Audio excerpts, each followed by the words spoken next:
자, 여기에서 제가 NPL의 무수히 많은 장점들 중에서도 단연 돋보이는 장점 단 한 가지. 그거는 기한입니다. 기한. 예측 가능한 그 기간에 따른 연체 이자율에 따른 수익률 계산이 어느 정도 구체적이고 디테일하게 예측할 수 있다는 점과 그리고 대표님, 네. 그 초보자분들이 부동산 투자를 하시는 분들도 계시고 주식 투자를 하시는 분들도 계시는데 NPL에 대해서 모르시는 분들이 많다는 거죠. NPL을 아직도 모르시는 분들이 너무 많아요. 조금 답답하기는 한데 네.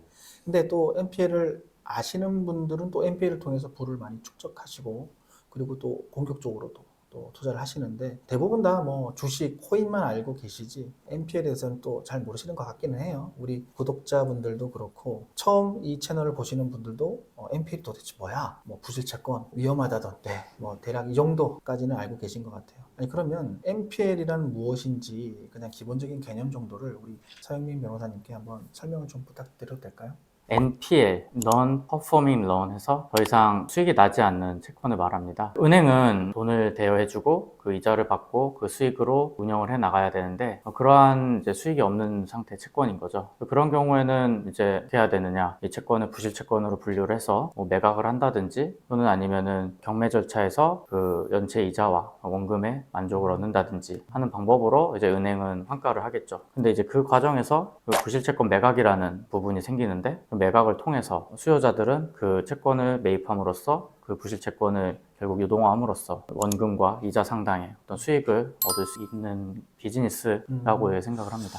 그러면 변호사님께서 말씀하신 바를 제가 좀 정리를 하자면 금융기관이 대출을 해준 그 대출금에서 대출을 받은 채무자, 차주라고도 합니다. 그 차주가 기한의 이익 상실, 즉 연체가 되었을 때 매월 대출금에 대한 이자가 금융기관에는 흘러야 되는데 흐르지 못해서 수익이 나지 않는다라고 이야기를 하는 것 같고요. 그 수익이 나지 않는다라는 채권을 Non-Performing Loan이라고 해서 NPL 이라고 하는 것 같아요. 그래서 수익이 나지 않는다라는 개념의 이 부실 채권을 자산 건전성에 따라서 이제 뭐 매각도 할 수도 있고요. 또 관리도 할 수 있는데 보통은 그 담보부 부동산일 경우에는 부동산 담보대출, 무담보부는 뭐가 있죠? 보통 뭐 여러분들이 흔히 아는 신용대출이 신용대출. 있겠죠. 뭐 마이너스 통장이라든지 그리고 또 뭐 카드 카드로도? 연체 같은 그렇죠. 경우도 무담보 채권에 속하겠죠. 그러면 우리가 주로 취급하는 채권은 담보부 채권이죠. 부동산 담보대출. 네. 그러면 이 부동산 담보대출 채권이 연체가 되어서 매월 이자가 흐르지 않을 때 부실 채권이다라고 금융기관은 판단을 하고 이 부실 채권을 매각을 하게 되거나 또는 환가를 하게 되는데 그게 대표적인 환가 수단이 뭔가요? 법원, 경매 아니면 신탁계약에 따른 처분, 공매, 신탁공매라고도 하죠. 그렇게 해서 채권자로서 매각 대상 부동산의 낙찰 대금에서 우리가 채권의 만족을 회수를 한다. 그런 설명이신 것 같아요. 네, 정확합니다. 결국에는 여러분들께서 아셔야 되는 건 여기에서 핵심 논점이 하나 있습니다. 그게 뭐냐면 수익이 나지 않는다 라고 표현을 제가 드렸어요. 근데 과연 수익이 나지 않을까요? 아닙니다. 여기에서 여러분들께서 간과하고 계신 것들이 있죠. 매월 현금 흐름, 즉 매월 이자가 금융기관에 흐르지 않더라도 결국에는 환가 수단, 법원 경매를 통해서 채권자로 매각 대상 부동산을 매각해서 얻는 낙찰 대금에서 돈을 배당받을 때 그 이자 수익을 못 받았던 그날로부터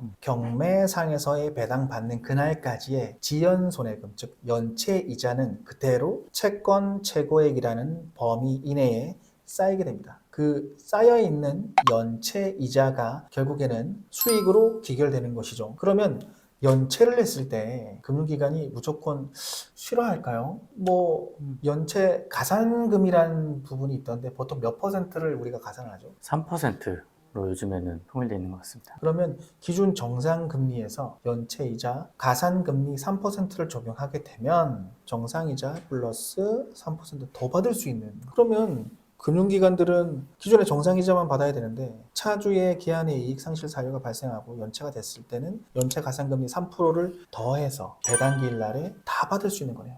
채권 최고액 범위 내에서 낙찰가가 받침된다면 충분히 가능하죠. 그렇죠. 맞습니다. 그렇기 때문에 금융기관에서는 수익이 나지 않는다라고는 표현을 하지만 내부적 거래관계에서는 상당한 수익을 담보받을 수 있는 우량한 채권이다 라고 설명드릴 수 있습니다. 그렇기 때문에 금융기관은 정상 채권일 때는 약정 이자율에 따른 매월 대출 이자를 받고 그것을 주된 수입원으로 삼지만 부실화되거나 non-performing loan, 즉 NPL이 되었을 때는 연체 가산금리 3%를 더해서 경매 배당으로서 그것을 채권 최고의 범위 이내에서 더 담보를 받을 수 있는, 어떻게 보면 정상 채권보다 부실 채권이라고 표현되어 있는 채권이 수익이 더 날 수도 있겠네요. 거의 뭐 50% 이상 할증돼서 받으니까. 그렇죠, 맞습니다. 그렇기 때문에 금융기관은 내부적 거래관계에서는 이 부실 채권을 오히려 우량 채권으로 분류를 하고 관리 대상 채권으로 관리를 하게 됩니다. 그런데 변호사님,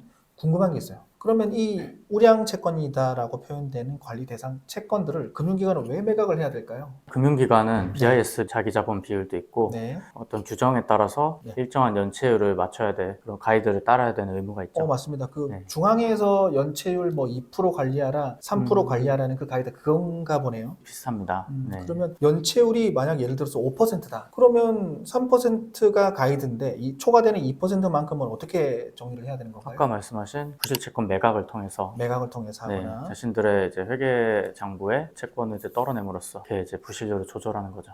그러면 연체율의 기산점과 기준일이 정해져 있나요? 연체율의 기산일은 이제 그 차주가 이제 이자를 내지 못한 기한이익 상실 사유가 그렇죠. 발생한 예, 날, 예. 그리고 결산 기일은 분기별, 반기별, 연도별 이렇게 결산이 있는데 아마 연말 결산이 가장 이제 화두가 되기 때문에 그렇죠. 그 연말 전에 다 떨어내는 걸로 그렇게 해서 부실률을 조절하는 걸 이제 선호하는 것 같습니다. 그러면 이 부실 채권을 양도양수 받을 수 있는 적격자는 금융감독원에 등록된 무슨 업자죠? 대부채권 매입 추심업자. 그러면 그 대부채권 매입 추심업자에게 이 채권을 매각하게 되고 정리를 하게 되는 거네요. 그렇죠.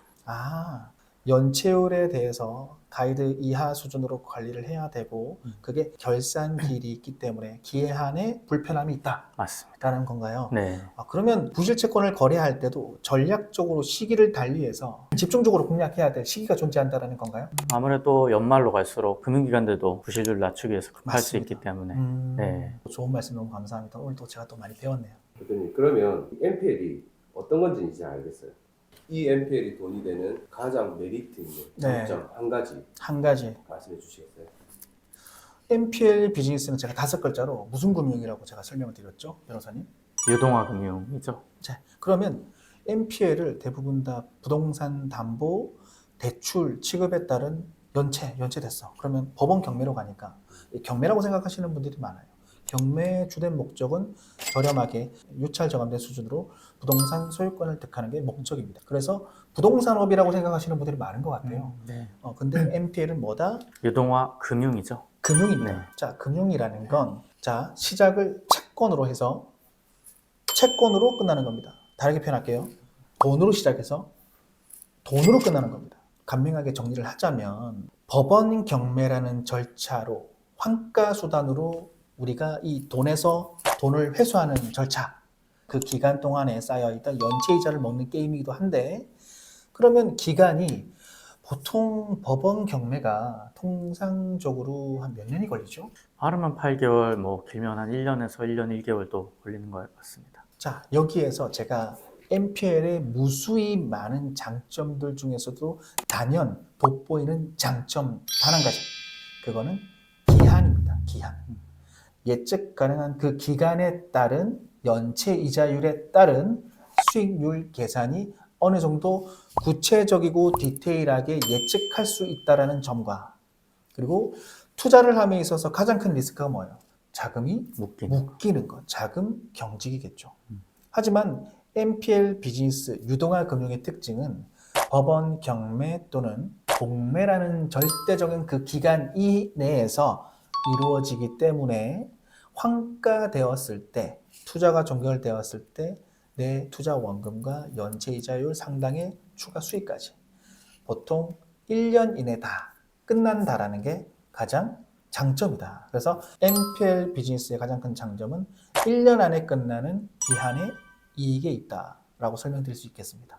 그러면 변호사님이 생각하시는 가장 큰 장점 한 가지는요? 어떻게 보면 레버리지 비즈니스 이런 그렇죠. 개념이 아닐까 싶습니다. 아무래도 우리가 부동산을 투자할 때는 많이 빌려야 이제 뭐 조정 대상 지역에는 50%일 거고 많이 빌려야 한 7, 80%일 텐데 뭐 물론 이번에 채무자 보호법이 바뀌긴 했지만 법인 차주의 경우 최대 90%까지 근질권 대출을 통해 조달을 해서 채권을 매입할 수 있고 개인 차주의 경우에도 75%는 대출이 나오기 때문에 자기 자본을 적게 하면서 투자를 좀 극대화할 수 있는 이런 장점이 있지 않나 생각을 합니다. 그럼 제가 여기서 궁금한 게 생겼어요. 우리 구독자분들께서도 궁금해 하실 텐데, 여기서 말하는 근질권 대출이란 부동산 담보대출을 말하는 건가요? 라고 하실 분들도 분명히 계실 것 같아요. 네. 우리는 유동화 금융이고, 채권에서 채권으로 끝난다. 맞습니다. 그러면 방금 변호사님께서 말씀하신 근질권 대출이다라고 하는 건 그 대출의 목적이 되는 어떤 걸 말하는 거죠? 채권을 담보로 대출을 받는 것을 근질권 대출이라고 하고 말씀하셨듯이 부동산을 담보로 받으면 부동산 네, 담보대출. 네네 그렇게 하고 채권을 담보로 했을 경우에는 채권은 부동산이 아닌 권리이기 때문에 권리질권으로 분류해서 질권 대출로 이렇게 나가게 됩니다. 돈 받을 권리니까 그죠? 그렇죠. 그러면 채권에서 채권으로, 돈에서 돈으로 결론이 난다라고 말씀하셨고 이게 유동화 금융이라고 하셨는데 번외로 제가 알기로는 NPL이 채권으로 샀지만 소유권으로 끝나는 경우도 있다라고 들었거든요. 있습니다. 네, 그 부분에 대해서도 조금 말씀을 해주시죠.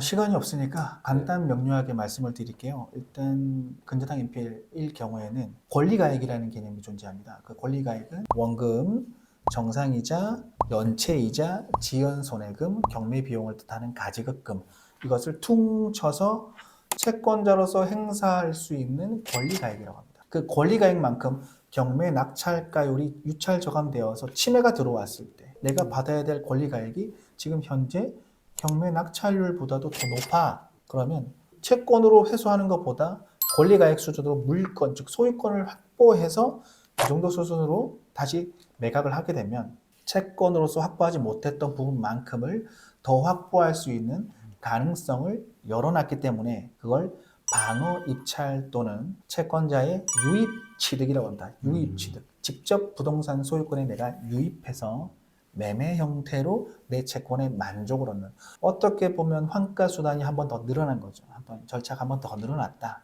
이게 근저당 NPL의 유입 취득 개념이고요. 똑같습니다. 신탁 계약에 따른 처분 공매도 우리가 근저당 NPL이 아닌 신탁 NPL로 가는 것이죠. 신탁 NPL을 다른 말로 우선 수익권이라고 합니다. 우선 수익권. 그 우선 수익권을 행사함에 있어서 공매라는 절차를 진행함에 유찰 저감되는 시스템은 똑같아요. 내가 채권자로서 행사할 수 있는 권리가액보다 공매 유찰이 저감이 많이 됐어. 그럼 똑같이 경매하고 똑같이 권리가액 수준으로 신탁 처분 공매에 직접 입찰하는 방식으로 유입 취득해서 똑같이 매매라는 형태로 환가함으로써 채권에 만족을 얻는 이 두 가지 방식이 있겠네요. 뭐 이렇게 절차적으로 취득을 하는 각각의 뭐 부르는 명칭들은 상이하지만 거기에 따른 효과와 효력들은 다 동일합니다. 이런 부분들은 다음 시간에 한번 제가 저희 구독자님께 우리 이제 서영민 변호사님과 함께 제가 한번 간단하게 설명을 좀 더 쉽게 풀어서 설명을 드릴 수 있도록 하겠습니다. 자, 이상 런마켓TV 두 대표 서변이었습니다. 감사합니다.